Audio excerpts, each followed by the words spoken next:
May problema ako. Nalugyan ang tindahan namin. Nagsara. Paring Jopet. Malungkot rin ako. Nagsara rin ang aming ospital. Malas talaga. Paring Dong nagsara yung ospital.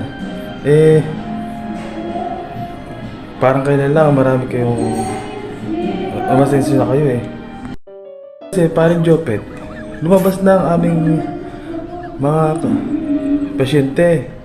Kaya wala nang papagamot sa amin. Lugi na kami. Ay ikaw paring Dong, ano bang nangyari sa tindahan mo? Bakit nagsara? Kasi paring Jopet, nasira ang pinto na aming tindahan. Hindi na mabuksan. Kaya yun, nagsara na. Kaya yun.